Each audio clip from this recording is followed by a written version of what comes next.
Top.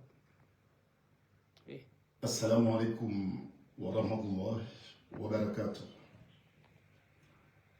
Mes chers compatriotes, à l'occasion du 1er mai 2025, je tenais à faire cette déclaration pour exprimer ma pensée émue, fraternelle, pour mes frères et sœurs, notamment les jeunes Comoriens qui, chaque jour, se battent non pas pour conserver un emploi, mais pour simplement en trouver un.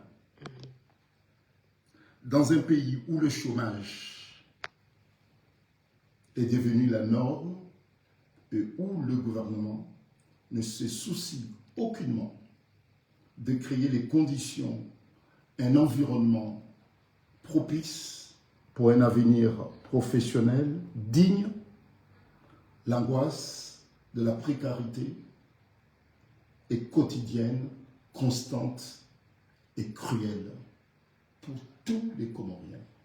Je dis bien tous les Comoriens, particulièrement la jeunesse comorienne, qui à l'instant même où je m'adresse au peuple comorien, cette jeunesse est éparpillée partout dans le monde, dans la précarité, le désespoir. Je peux même donner un chiffre qui est alarmant, mais qui illustre la détresse morale, psychologique, qui affecte 170 000 jeunes Comoriens qui sont éparpillés, pour certains à Mayotte, pour d'autres dans le désert du Sahara, et puis quelques-uns, enfin je dirais même des milliers, dans les frontières européennes, pour tenter de trouver un avenir meilleur, en tout cas pour fuir la terreur qui est devenue la règle, le mode de gouvernance du colonel Azali Assoumani. Cette souffrance silencieuse, ignorée par Azali et ses affidés, est une blessure ouverte dans le cœur de notre peuple. Aujourd'hui, le colonel Azali Assoumani a perdu, ça il faut l'avouer, et tout le monde le sait, tout le monde le constate, il a perdu tout contrôle sur les affaires publiques et l'avenir des Comores. Tout le monde le sait, et je le dis aujourd'hui encore avec force et conviction, l'avenir des Comores n'est pas dans la gouvernance conflictuelle, compromettante, dangereuse du colonel Azali Assoumani. L'avenir des Comores, l'avenir des millions de Comoriens doit être incarné par une autre façon de faire, de voir, par une autre manière de gérer les biens publics, par une autre façon de prendre en considération les aspirations légitimes, démocratiques et de liberté du peuple comorien. En se détournant de son peuple et en renonçant à toute vision autonome, Azali, et tout le monde le constate à nouveau, s'est résolument livré aux intérêts de puissances étrangères. Beaucoup de gens le savaient depuis longtemps. Mais depuis quelques mois, ça devient flagrant. Il affiche clairement sa politique qui tend à sacrifier les Comores, à sacrifier notre dignité, à sacrifier notre souveraineté pour assouvir à des intérêts extérieurs qui ne sont pas ceux du peuple comorien. En se détournant de son peuple et en renonçant à toute vision autonome, il abandonne les Comores. Il abandonne les intérêts des Comoriens. Il dépend aujourd'hui de nombreuses nations, non pas pour défendre le bien commun, mais tout simplement pour préserver ses propres intérêts et ceux de sa famille. Son régime s'accroche à des alliances de circonstances, mais dictées par des calculs financiers, sacrifiant notre souveraineté sur l'autel du pouvoir personnel et de l'intérêt personnel. Cette soumission extérieure compromet gravement, mais gravement, notre indépendance politique et le droit des Comoriens à décider de leur destin. Depuis des années, avec courage et lucidité, partout dans le monde, hier, c'était dans les 2 procès de Bob Denard à la cour d'assises de Paris, lorsque j'ai eu à défendre la mémoire du président Abdallah, et puis lorsque j'ai eu à défendre également au tribunal de Paris la mémoire du président Djouar suite au crime commis par Bob Denard, et puis à Marseille, lorsqu'il fallait défendre la mémoire du jeune Ibrahim Abdallah, Ibrahim Ali, assassiné par le colleur d'affiche du Front National, et aujourd'hui encore, avec pratiquement pas de moyens, mais avec une volonté, une détermination d'exprimer autant de solidarité, autant de fraternité à mes compatriotes partout dans le monde. Et partout dans le monde également, je continue et je continuerai à dénoncer les crimes économiques, politiques, humains qui souillent les fondements de notre nation. Et je dénonce encore aujourd'hui la démolition graduelle des valeurs, des socles des valeurs qui fondent la nation comorienne. Azali est en service commandé pour démolir les Comores. C'est une démolition méthodique qu'il est en train de le faire. Et nous sommes nombreux, Comoriens. Non seulement on est conscients de notre responsabilité, puisque comme le disent certains, chaque génération a ses devoirs.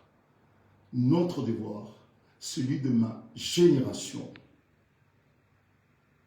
c'est de sacrifier le peu de choses que nous disposons ici-bas pour défendre l'unique raison de notre existence ici-bas, l'honneur de notre pays, l'honneur de notre peuple. Nous ne laisserons pas Azali et ses complices et ses soutiens souiller encore, appauvrir encore et démolir encore notre dignité et celle du peuple comorien. Et c'est pour cette raison, aujourd'hui, en ce moment crucial, je viens porter devant vous la voix de la vérité, celle que l'on tente d'étouffer, mais qui inéluctablement, inévitablement, triomphera. En plus d'être un dirigeant corrompu, sanguinaire, le colonel Azali semble frappé d'une dangereuse amnésie. Derrière moi, devant les caméras du monde entier, avec courage, il s'est érigé en donneur de leçons de morale sur le respect du droit international. Alors que tout le monde le sait, que sa gouvernance politique se caractérise par des assassinats politiques, des crimes économiques, la terreur, les trahisons, les violations des obligations internationales signées par notre pays. Il semble avoir oublié qu'il est lui-même responsable à la tête d'un système de prédation méthodique instauré avec la complicité de son gouvernement et ses affidés pour enrichir une minorité corrompue en appauvrissant la majorité du peuple comorien. Lorsque la pandémie de Covid-19 a frappé nos familles, nos hôpitaux, nos anciens, le Fonds monétaire international a versé près de 12,6 millions d'euros à notre pays pour faire face à l'urgence sanitaire. Selon le rapport qui a été établi par la Cour des comptes de l'Union des Comores, 92% seulement de cette somme, soit plus de 11,6 millions d'euros, ont été détournés. 92%, soit 11,6 millions ont été détournés. Ce détournement n'est pas une simple négligence. Il constitue un crime délibéré contre la santé et la vie du peuple comorien. Face à cette situation d'une gravité extrême, j'ai assumé une nouvelle fois ma responsabilité de dirigeant politique du RIDIA-PACTEF. Et c'est pour cette raison que j'ai transmis le rapport officiel de la Cour des comptes de l'Union des Comores aux autorités judiciaires américaines où siège le Fonds monétaire international et la Banque mondiale. J'ai demandé qu'une enquête internationale, judiciaire, internationale soit ouverte sur les détournements des fonds Covid-19 aux Comores. Et pourquoi avoir choisi la justice américaine pour mener cette enquête? C'est que je sais que la justice comorienne est dépendante du colonel Azali et de son clan. Soumettre cette affaire à la justice comorienne, c'est assurer un enterrement de première classe de cette affaire. Et c'est pour cette raison que nous avons saisi la justice américaine pour mener cette enquête. Dans nos administrations fiscales, tout récemment, ça fait même pas un mois, plus de 1,7 milliard de francs comoriens ont disparu, détournés par des fonctionnaires corrompus sous le regard complice d'Azali Assoumani. À Moroni, l'impôt n'est plus un devoir citoyen, il est devenu l'aliment de la corruption et de la répression meurtrière. Dans les couloirs du pouvoir, des faux passeports comoriens ont été fabriqués et vendus à des milieux potentiellement criminels et dangereux, trahissant ainsi notre identité, notre dignité et notre sécurité. Dans nos foyers, l'obscurité règne. Malgré plus de 20 millions d'euros investis depuis 2016, sans transparence, dans l'opacité totale, les groupes électrogènes demeurent inutilisables. Les coupures d'électricité paralysent notre économie et pourrissent le quotidien des Comoriens.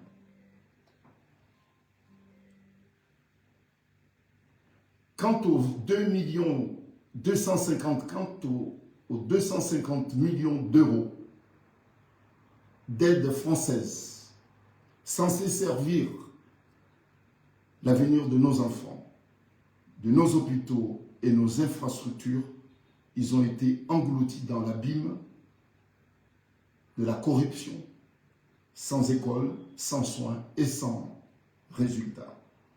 Tout ce que je viens de vous annoncer n'est que la partie émergée de l'iceberg. Mais vous savez qu'Azali a fait de la corruption et le détournement des deniers publics son sport favori. Bientôt, ça sera la fin de la récréation de ce sport. et je l'espère. Derrière cette corruption systémique se cachent également des assassinats politiques, des détentions, des condamnations arbitraires, des disparitions et l'exil de ses opposants. Le pouvoir, le sien, se maintient seulement par l'argent volé, par la terreur et par la répression. À cet égard, je tiens à exprimer ma solidarité pleine et entière, sans réserve, aux 500 Comoriens licenciés abusivement, sans préavis ni concertation à l'aéroport de Moroni. Ce dernier acte, la vente de l'aéroport des Comores à une société étrangère, sans appel d'offres, sans concertation avec les premiers concernés, les employés, ni l'aval du Parlement comorien, est une trahison. Une nouvelle fois, le Rija Pactef et ses partenaires seront dans l'obligation de saisir les autorités émiraties pour mener une enquête et savoir si les actes posés par cette société émiratie sont conformes ou non. Et la justice tranchera. Puisque nous avons besoin de savoir comment et dans quelles conditions cette société a acquis la gestion de l'aéroport des Comores. La justice comorienne ne nous dira rien.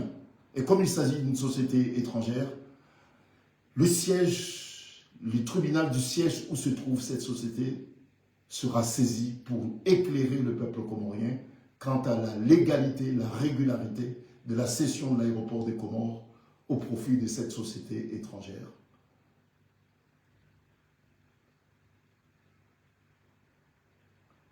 Ces hommes et ces femmes, je parle de 500 Comoriens abusivement licenciés, jetés brutalement dans la précarité, sont les victimes d'un régime cynique qui méprise son peuple et piétine les droits fondamentaux. Face à cette réalité révoltante, les institutions internationales, et heureusement, commencent enfin à s'éveiller. Les rapports s'accumulent. Les preuves sont irréfutables. Désormais, personne ne pourra plus dire « nous ne savions pas ».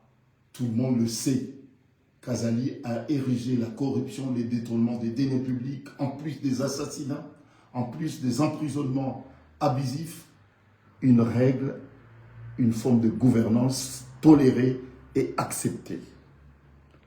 Aussi, solennellement, j'accuse le colonel Azali Assoumani d'avoir trahi son serment envers les Comores. J'accuse son gouvernement d'avoir pillé les ressources de notre pays. J'accuse ce régime d'avoir transformé l'État comorien à une machine de répression, de corruption et d'oppression. En conséquence,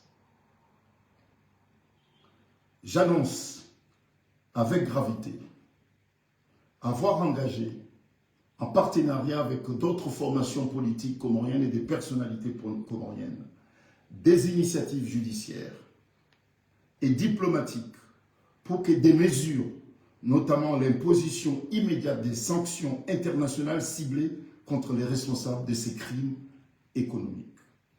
Et nous avons par ailleurs initié des actions et des initiatives pour obtenir la suspension de toute aide aux financements internationaux tant que régnera l'impunité des crimes économiques commis par le régime du colonel Azali. À la saisie, bien sûr, et au gel des avoirs détournés par Azali, ses enfants et son équipe. L'ouverture d'une enquête internationale et indépendante sur les détournements commis par Azali permettra, et son enrichissement, ou leur enrichissement, permettra d'établir avec objectivité toutes les responsabilités de ces crimes économiques et traduire les coupables en justice. Le peuple comorien souffre, et tout le monde le sait. Le peuple comorien n'est pas épanoui, et tout le monde le sait. Et nous savons pourquoi. Puisque la terreur, la dictature appauvrissent, rend un peuple malheureux. La cause du malheur qui s'abat sur mon peuple, le peuple comorien, a une cause. C'est Azali Assoumani et ses complices. Azali Assoumani est la cause de la souffrance qui affecte le peuple comorien. Le peuple comorien aspire à des dirigeants dignes, à des vrais patriotes, disposés à consacrer, à faire des sacrifices pour relever les défis qui sont les nôtres et qui sont des défis à relever immédiatement et tout de suite. Et ça, c'est pas Azali et son équipe et cette génération de prédateurs qui ne font la politique que pour s'enrichir, qui ne font la politique que pour avoir des titres, qui ne font la politique que pour assouvir à leurs intérêts personnels. C'est eux qui sont responsables du départ massif de mes petits frères et sœurs qui quittent les Comores dans des conditions périlleuses. Certains qui tentent leur vie à Mayotte et d'autres dans le Sahara et certains, nombreux, dans des capitales européennes. Mais pensez à mes petits frères et sœurs, qu'ils gardent le courage, qu'ils gardent leur dignité. Je sais qu'ils souffrent. Nous sommes nombreux, leurs grands frères, à penser à eux. Je tiens à leur dire que le temps est dur, et je le sais, et que vous souffrez. Nombreux, vous êtes nombreux à souffrir. Mais une chose, il est temps pour nous, bien sûr pour nous révolter, il est temps pour nous de dire non, nous ne soumettrons plus à cette dictature. Nous allons le combattre. Le peuple comorien endure, mais il se relèvera. Il est digne, et tout le monde le sait, partout où vous êtes.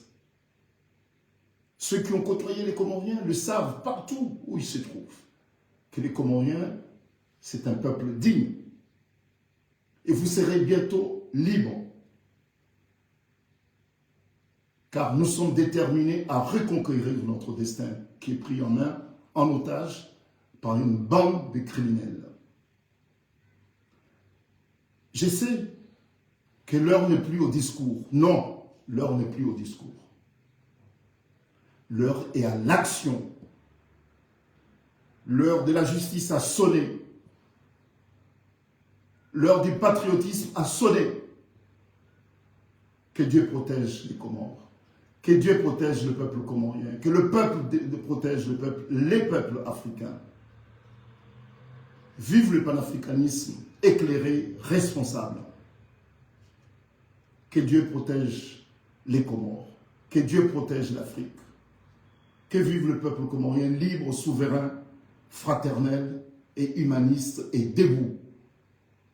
Vive les peuples d'Afrique souverains, libres, unis, solidaires et fraternels et humanistes. Merci. Assalamu alaikum wa rahmatullahi wa barakatuh.